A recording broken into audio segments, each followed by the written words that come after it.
adik-adik, mahasiswa, rekan sejawat.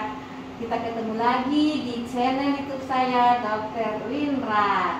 Izinkan saya buka masker dan ruangan ini sudah steril, pasien tidak ada dan hari sudah menjelang sore.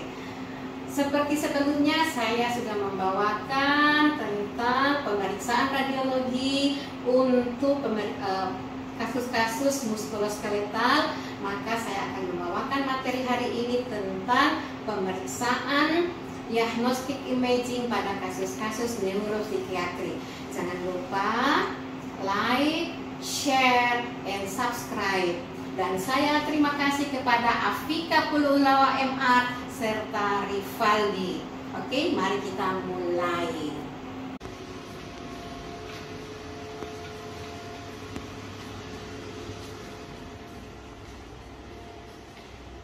Mahasiswa, calon rekan sejawat, kita berada di ruang pemeriksaan konvensional X-ray, di mana ini adalah modalitas pemeriksaan konvensional yang menggunakan energi listrik untuk membangkitkan sinar tempion berupa sinar X. Nah, ini adalah tegelnya, kemudian ini adalah kolimator di sini, kemudian sinar X dikeluarkan yang kecepatannya hanya 2 detik. Nah, saya minta bantuan kepada adik Rivaldi untuk memperagakan bagaimana posisi foto kepala untuk menegakkan diagnosis neuropsikiatri. Kasus neuropsikiatri itu berada dalam keadaan yang kondisi tidak sadar, dalam keadaan yang penuh berdarah, tetapi berhubung kita tidak menggunakan pasien, kita menggunakan saja bantuan dari orang sehat, maka kita bandingkan pasiennya di sini. Kita dibantu oleh Pak Adi Aldi. Silakan. Ya. Pada saat pasien datang, kemudian pasien kita posisikan dalam tegel ini.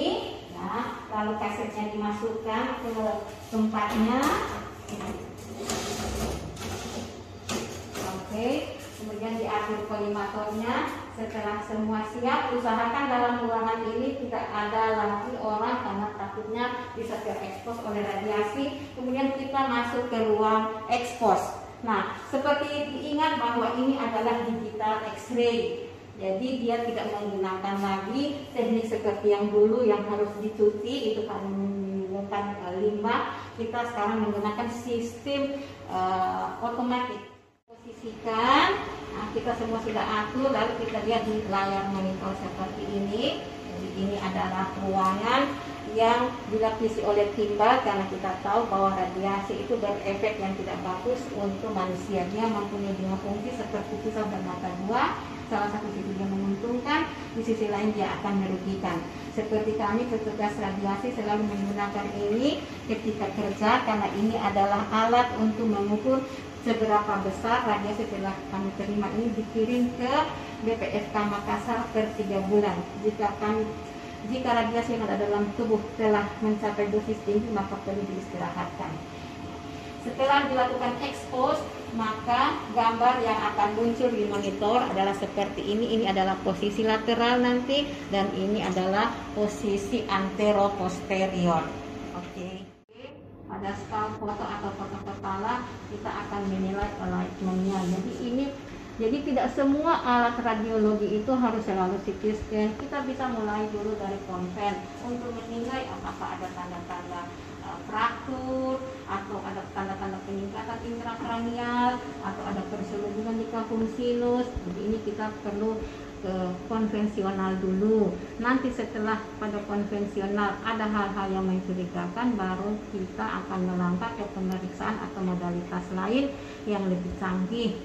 Jadi bukan berarti bahwa modalitas itu misalnya MRI dia harus lebih canggih, tidak. Karena konvensional juga mempunyai kespesifikan khusus, terutama pada kasus-kasus fraktur.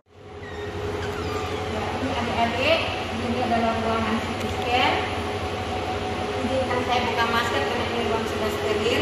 Jadi ini adalah CT scan 128 slice, di mana dia bisa mengambil gambar dari kepala sampai ujung rambut. Ya. Jadi seperti kita tahu bahwa CT scan ini adalah menggunakan radiasi tempion, di mana sinar X itu dibangkitkan oleh listrik. Dia menggunakan listrik yang cukup besar. Seperti biasa, karena pasien-pasien neuropsikiatri itu adalah pasien-pasien yang kebanyakan tidak sadar, maka biasanya pasien itu datang dengan penurunan kesadaran. Oke, kita akan memperlihatkan bagaimana cara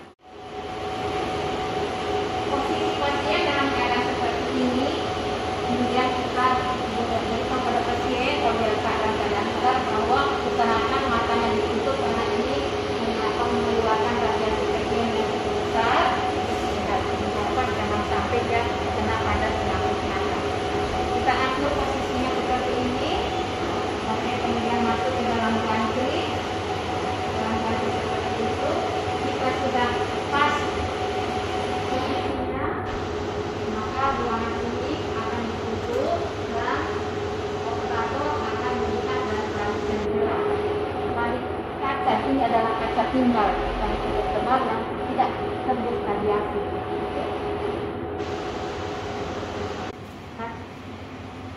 Jadi identitas itu harus sejelas-jelasnya karena beberapa pasien ada yang nama sama, namanya, umurnya, registernya apa. Nah, kemudian setelah itu dilakukan scan, ya, dilakukan scan. Nah, oke. Nah, pada saat setelah selesai dan lamanya itu tidak sampai 5 menit. Nah, untuk kepala. Setelah itu gambar yang diproyeksikan dari ruang gantrik akan muncul di monitor seperti ini. Ini adalah potongan aksial, kemudian ini adalah koronal, ini adalah sagittal, dan ini adalah 3D-nya. Jadi pada kasus-kasus ini kita bisa lihat apakah ada retakan atau apakah ada lesi hiperden atau hipodens dan sebagainya. Jadi ini adalah salah satu contoh CT scan kepala dengan 128 slice. Di sini kita lihat ada lesi hiperdens. Jadi ini saya lihat ini hiperdens. Kita total, kita ukur densitasnya ya, densitasnya berapa? 59. Kemudian diselingi adalah lesi hipodens. Jadi hipodens itu jika lesinya di bawah dari 50, ini lesinya ya, 6,90 ya.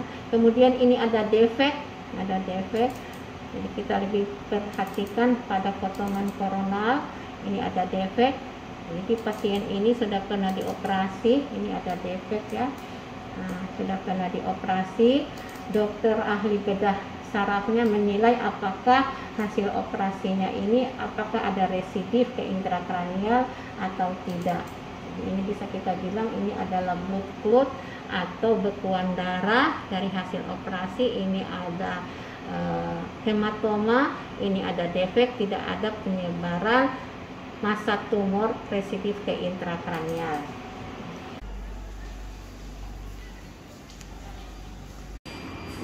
Adik-adik, mahasiswa sekalian, calon-calon rekan sejawat, ini adalah ruang magnetic resonance imaging atau biasa dikenal dengan nama MRI. Di sini tidak menggunakan radiasi sempion karena alat ini dibangkitkan oleh medan magnet yang cukup besar.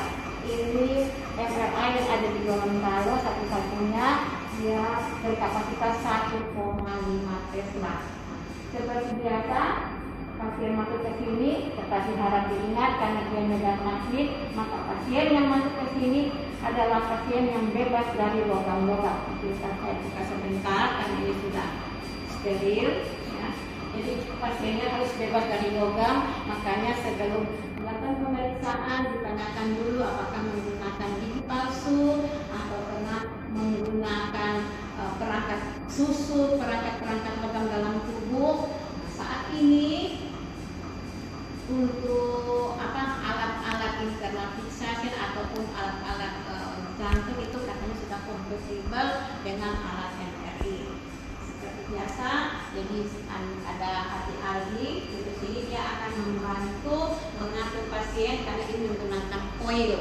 Silahkan, saya tidak masuk karena saya menggunakan benda logam muda. Jadi ini pasien masuk ini, kemudian koil untuk kepala. Jadi masing-masing pemeriksaan itu ada koilnya. Jadi kalau untuk kepala kita menggunakan koil kepala karena di situ medan magnet yang akan terfokus.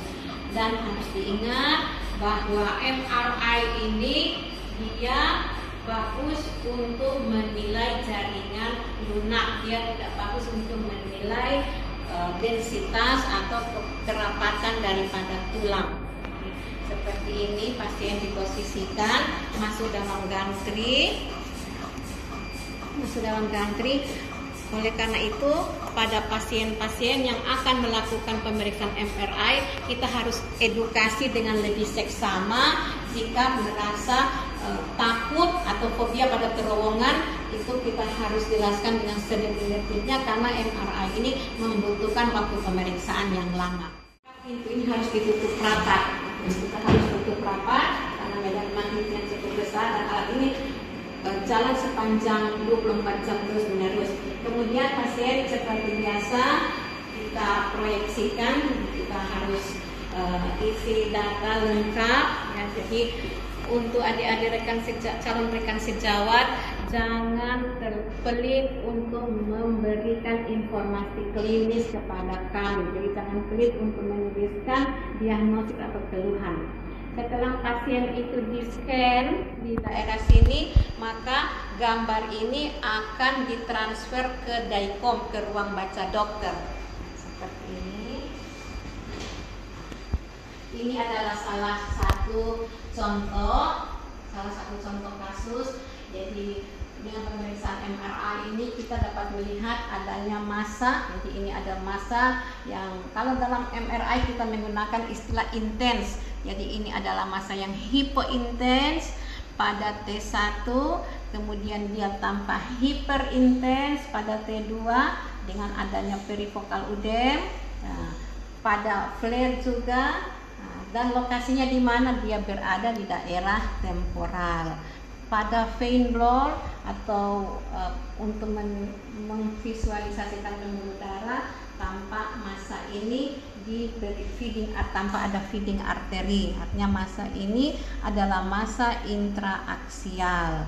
Jadi informasi-informasi ini diberikan untuk membantu penegakan diagnosa dan sangat berguna pada ahli bedah saraf nanti atau neurolog nanti bahwa pasien dengan klinis misalnya hemiparesa, maka kita bilang tidak semua hemiparesa itu adalah karena iskemik atau perdarahan, tapi bisa juga karena massa. Kita bisa mendeskripsikan massanya itu sudah meluas ke daerah mata, sudah meluas ke daerah sinus maksilaris, tetapi tidak ada destruksi daripada tulang-tulang. Hasil daripada imaging ini oleh dokter radiolog, dia akan melakukan ekspertise atau pembacaan dalam bentuk seperti ini yang akan menjadi panduan buat klinisi dalam mengambil keputusan apakah dioperasi, diberi terapi medikamentosa atau dikonsultasi ke bagian yang lain.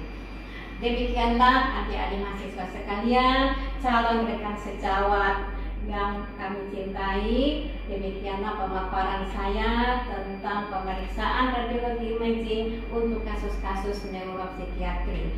Semoga bermanfaat dan kita akan jumpa lagi pada materi-materi yang selanjutnya. Jangan lupa like, share, and subscribe.